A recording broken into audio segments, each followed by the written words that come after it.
Kericuhan ini terjadi tepat di pintu masuk Mapolres Bangkalan. Para demonstran dari Himpunan Mahasiswa Islam atau HMI Cabang Bangkalan terlibat kericuhan dengan polisi yang mengamankan jalannya aksi.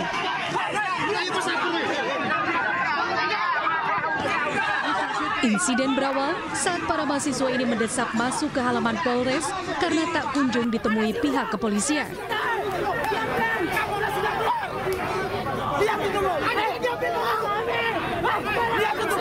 Namun upaya tersebut langsung dihalangi pagar betis aparat hingga terjadi aksi saling dorong.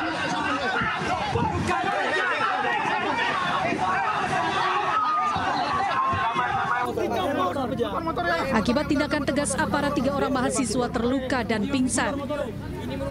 Ketiganya pun langsung dievakuasi ke puskesmas terdekat. Aksi ini digelar mahasiswa untuk mengkritik Polres Bangkalan karena dianggap gagal meredam maraknya pencurian kendaraan bermotor. Kalau anggota kami yang terluka kurang lebih 3. Dibawa ke puskesmas 3 orang. Itu ada bentrok dengan pihak kepolisian dan pihak kepolisian sudah bertanggung jawab untuk akan hal itu. Tanggapan sampean mengenai kejadian ini bagaimana? Saya sangat menyayangkan yang dilakukan oleh kepolisian karena kita datang secara prosedural dan datang secara baik-baik, tapi tidak ada itikat baik dari pihak kepolisian. Sementara Kapolres Bangkalan AKBP Hendro Sukmono menegaskan pihaknya terpaksa bertindak tegas lantaran aksi mahasiswa terlalu provokatif. Kami mengapresiasi dan kami welcome dengan mereka.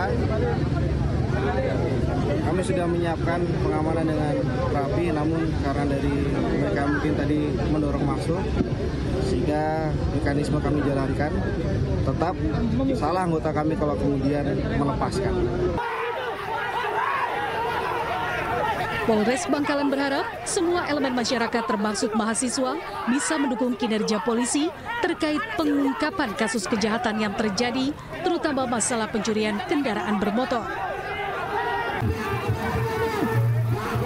Dari Bangkalan, Jawa Timur, Taufik Syarawi, iNews melaporkan. Ya, kita ke informasi lain, pemirsa. Berkas perkara 2 oknum TNI yang menembak polisi di Waikanan, Lampung diserahkan Denpom 23 Lampung ke Auditorat Militer 104 Lampung.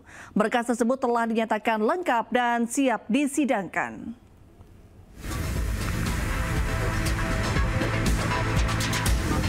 Penyidik Denpom 23 Lampung menyerahkan Kopda B dan Peltu YHL, 2 oknum prajurit TNI yang menjadi tersangka kasus gugurnya 3 anggota polisi dari Polsek Negara Batin Waikanan, Lampung saat penggerbekan arena judi sabung ayam di Lampung beberapa waktu lalu ke Auditorat Militer 105 Palembang. Selain menyerahkan tersangka, Denpom 23 Lampung juga menyerahkan berkas perkara kedua tersangka dan barang bukti berupa senjata api ilegal. Penyerahan dilakukan karena berkas perkara kedua tersangka dinyatakan lengkap atau P21. Menurut keterangan dan Denpom 23 Lampung, 2 berkas tersangka merupakan 2 tindak pidana berbeda. Berkas perkara tindak pidana menghilangkan nyawa orang, pembunuhan, kepemilikan senjata api ilegal dan perjudian yang dilakukan oleh diduga tersangka Kopda Basaksar. Jadi 340, 2338, Undang-Undang Darurat dan Pasal 323. Berkas satunya tersangka Peltus Yunherudis untuk perkara perjudian 303. Kami untuk dilimpahkan ke pengadilan militer, kami akan membuat namanya surat dakwaan. Nah, surat dakwaan ini sama skepera kami limpahkan kepada pengadilan militer, dan pengadilan militer nanti kami informasikan juga ya kepada rekan media kapan kami akan menyerahkannya. Secepatnya kita akan proses. Sebelumnya pada 17 Maret 2025 lalu, Kopda B diduga menembak 3 orang polisi dari Polsek Negara Batin Waikanan, Lampung saat menggerebek arena judi sabung ayam. Akibat penembakan itu, 3 anggota polisi tersebut gugur. Dari Palembang, Sumatera Selatan, Kuntur, iNews melaporkan. Pemirsa, Menteri Sekretaris Negara Prasetyo Hadi mengatakan Presiden Prabowo akan menghadiri puncak Hari Buruh di Jakarta. Acara tersebut akan digelar di lapangan Monas.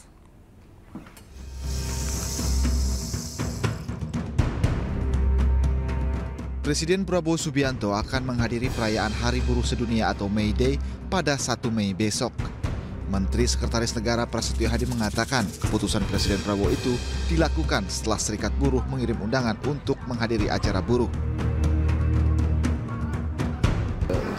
Bapak Presiden langsung merespon dengan insya Allah beliau akan hadir esok di acara peringatan Hari Buruh Internasional. Akan berpidato juga ya rencananya besok, Mas Pras?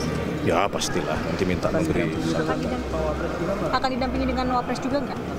Kami cek dulu ya jadwal masing-masing ya. Puncak acara buruh akan digelar di lapangan Monumen Nasional Jakarta besok. Presiden KSPI Said Iqbal mengatakan aksi tersebut akan diikuti 200.000 buruh dari berbagai daerah di Indonesia. Selain Jakarta, peringatan Hari Buruh juga akan digelar di sejumlah daerah. Tim Liputan iNews melaporkan. Pemirsa, pada hari pertama aturan yang mewajibkan ASN naik transportasi umum, Gubernur Jakarta Pramono Anung dan Wagub Jakarta Rano Karno naik transportasi umum ke Balai Kota.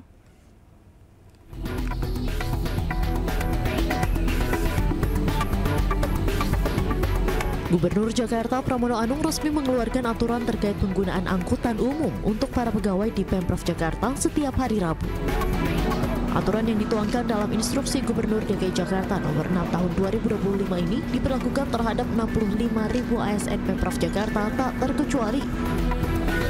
Pada hari pertama pemberlakuan kebijakan ini, Gubernur Jakarta Pramono Anung berangkat kerja naik Transjakarta dari kediamannya di Jalan Suropati Menteng, Jakarta Pusat. Pramono pun sempat berbincang dengan sejumlah penumpang di Transjakarta.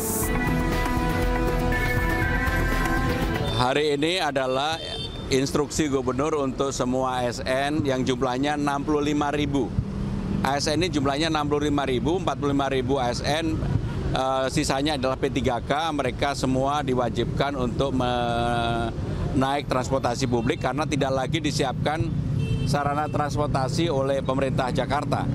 Dan saya melihat dari pagi banyak banget yang kemudian nge-tag saya di IG saya, di TikTok, di X, yang rata-rata mereka menyambut dengan antusiasme yang tinggi. Dan setiap hari Rabu pemerintah Jakarta tidak lagi menyiapkan bus atau sarana apapun untuk membuat mereka mau untuk menaiki transportasi publik. Kenapa ini kami lakukan? Saya tahu bahwa ini akan mengurangi kemacetan, polusi juga pasti turun karena aktivitas 65.000 orang setiap Rabu itu dampaknya besar. Sementara itu, Wakil Gubernur Jakarta Rano Karno berangkat ke kantor menggunakan transportasi umum. Diantar dengan mobil dan pengawalan ketat, Rano turun di halte MRT Lebak Bulus, Jakarta Selatan. Di perjalanan, Rano menyempatkan diri untuk berfoto dan menyapa warga Jakarta. Kemudian tiba di Jakarta Pusat, ia pun melanjutkan perjalanan menggunakan Transjakarta karena jarak stasiun MRT ke Balai Kota masih 3 km. Tapi memang lebih buat saya lebih enak. Ya artinya kemacetan bisa kita hindari. Dari Lebak Bulus mungkin sampai kantor setengah jam ya. Enggak itulah. Kalau buat saya lebih nikmat ya. Tapi memang kadang-kadang kan ada tugas yang memang saya perlukan kendaraan. Karena biasanya kalau kita ke kantor nggak langsung daerah kantor kan, pasti ada beberapa tempat yang kita kunjungi. Untuk diketahui, kini seluruh ASN Pemprov Jakarta harus menggunakan angkutan umum untuk berangkat ke tempat kerja setiap hari Rabu. Jenis moda transportasi yang bisa digunakan mulai dari MRT, LRT, komuter lain, Jaklingko, atau angkutan kota reguler, dan sebagainya. Dari Jakarta, Tim Liputan iNews melaporkan. Ya pemirsa, menjelang keberangkatan jemaah haji tahun 2025, Asrama Haji Pondok Gede Jakarta Timur menyiapkan 9 gedung bagi calon jemaah haji embarkasi Jakarta yang bisa menampung sebanyak 4 kloter per hari.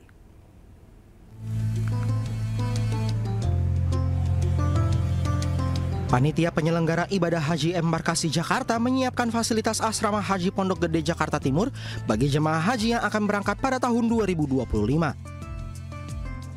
Ada sekitar 9 gedung yang sudah disediakan bagi para jemaah haji untuk melakukan transit dan pemeriksaan kesehatan serta dokumen sebelum bertolak ke Tanah Suci. Sementara kapasitas gedung bisa menampung untuk 4 kloter sebanyak 400 lebih jemaah. Kapasitas asrama kita di sini bisa sampai 4 kloter ya. Jadi asrama haji Pondok Gede ini bisa menampung 4 kloter. Jadi kalau dalam satu hari misalnya ada 3 jadwal penerbangan itu bisa masuk semuanya. Jadi satu kloter itu kan 443 ya untuk Saudi, untuk yang Garuda 388 ya, 390 sekian ya.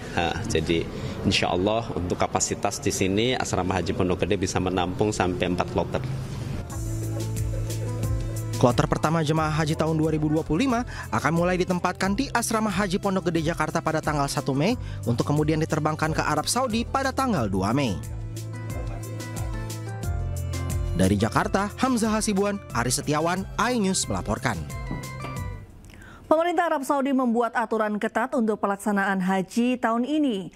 Menteri Agama Nasaruddin Umar mengingatkan agar tidak ada masyarakat Indonesia yang nekat pergi haji secara tidak resmi atau ilegal.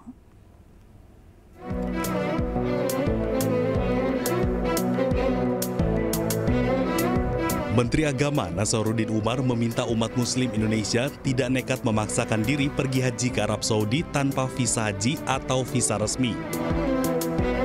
Hal ini terkait dengan peraturan Arab Saudi yang tahun ini super ketat untuk urusan haji. Para petugas Arab Saudi melakukan pemeriksaan visa di sejumlah titik masuk menuju Masjidil Haram. Selain itu, Menteri Agama meminta masyarakat agar tidak tergiur dengan beragam iming-iming oknum yang menjanjikan bisa berhaji tanpa visa haji. Jadi inilah saya menghimbau kepada seluruh jamaah haji yang mungkin ada yang menjanjikan kamu bisa haji, lebih baik menghindari daripada nanti terlunta-lunta nasibnya di sini, ya, dioper ke sana kemari, pesawat mau pulang itu pun juga nggak ada lagi, kemudian hotel sudah penuh juga semuanya, akhirnya terlantar di sini. Jadi saya menghimbau sekali lagi jamaah haji yang mendapatkan janji-janji manis daripada oknum-oknum tertentu seperti tahun lalu beda dengan tahun ini, sangat super ketat. Jadi lebih menghindari kemudaratan yang bisa terjadi. Semua pihak harus mematuhi aturan agar tidak terlantar dan mendapat sanksi berat yang berlaku di Saudi Arabia. Dari Mekah, Arab Saudi, Gigi Irfan, iNews melaporkan.